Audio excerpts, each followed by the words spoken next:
నక్షత్రం గా అంటే ఒక గమనం, ఊగా అని అనగా ఆ నక్షత్రపు గమనం.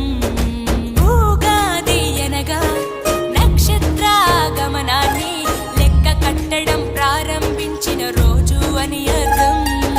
తెలుగు జాతికిది శ్రీకారం, ఇదే కొత్త మన సంవత్సరం.